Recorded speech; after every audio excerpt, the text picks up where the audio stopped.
What's up, everybody? Wintz here, and we're just under 2 weeks until Borderlands 4 comes out. Big news was just revealed at Pax West about the endgame, and over the next 6 minutes, I'll cover the big nuggets from the hour-long presentation. The main nugget is that this whole event was talking about endgame. Anybody that's played Borderlands knows some of the best times are grinding with a meticulously crafted build, and we finally know what this will look like. We're getting Ultimate Vault Hunter mode, dedicated loot drops, weekly challenges, firmware loot bonuses, specializations, and much more.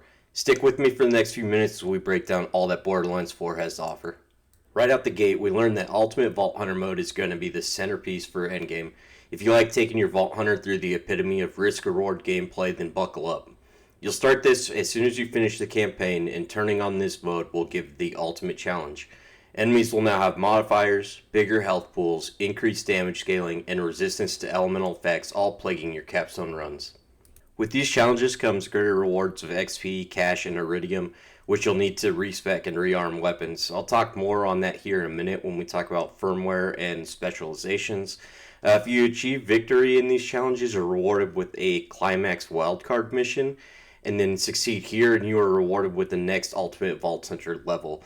This lets you continue to build more power over time as you grind through the world of Kairos. One of the best pieces of news from this is that your endgame gear will not need to be refarmed with each increase in difficulty. The devs are stating that they're respecting our time with this iteration, as they know we can't all play all day, every day.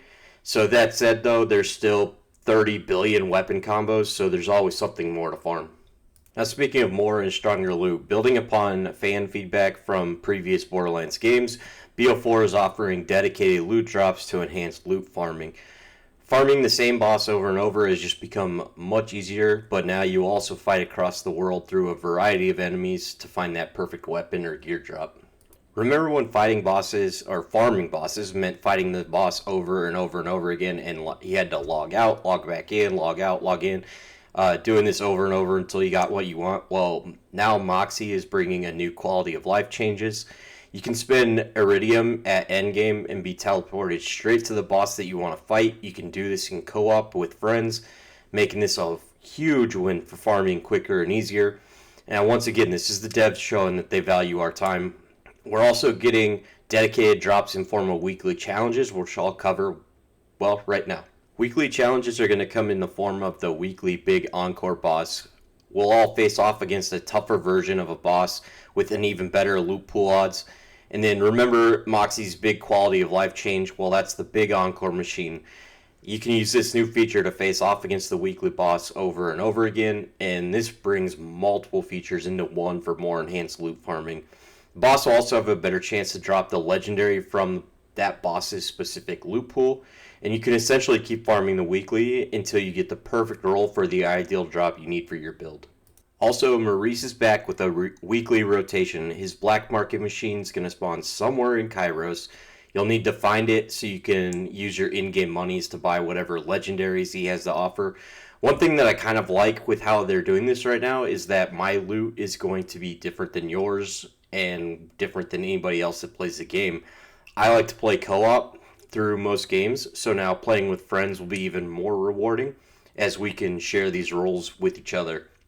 All in all, it sounds like we're getting more options for loot rather than relying simply on luck. There's also two new features coming to Borderlands 4, that's firmware and specializations. Firmware is essentially gear sets, so starting at level 25, these will be new powerful ways to upgrade our gear. If you want, you can get the most out of one set by having multiple pieces of the same gear, or you can get a little out of multiple set. The choice is yours. You'll have up to 5 slots to use for firmware bonuses, and these will all come on gear that's not your primary 1 through 4 weapons. And then after finishing the campaign, these firmwares can be transferred from one piece of gear to another. The only catch is you have to sacrifice one piece of gear, but sacrificing some loot for a greater good sounds good to me. Next, there are specializations. It's a means of endgame leveling similar to Badass ranks or Guardian ranks from Borderlands 2 and 3.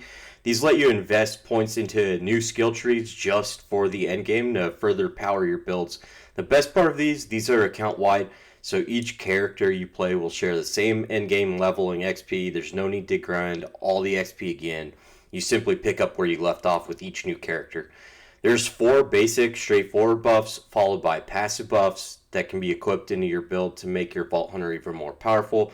You can also respec these as you see fit from this machine that you can see on screen, but it'll cost you Iridium, so choose wisely, plan ahead if you can. Lastly, on our endgame journey, we're also going to find Invincible Bosses, and they're bringing back pearlescent loot to farm, which I've seen a bunch of messages on X of people saying they're looking forward to having pearlescent loot back. Invincible Bosses are not truly invincible, but it may seem like it. They've got increased health, harder hitting attacks, unknown modifiers. These Roid Raging Bosses are just yet another test of your Vault Hunter skills. Invincible Bosses will be making their debut in Q4, so think somewhere between October and December for this year. And saving the best for last, pearlescent loot making a return. Though we're going to have to wait until Bounty Pack 2 in the beginning of the new year, so 2026. This is just another great addition to the BL4 lineup. Farm even more power at even more rarities. These are expected to have a less than 1% drop rate, so cherish these drops as they'll be few and far between. And that's all for this update. Not everything from Endgame was discussed at Pax West. Some of it's going to be up to us to figure out and be surprised. But as we count down the release, subscribe here for more Borderlands 4 news and your source for guides and builds as we continue to make the ultimate Vault Hunters.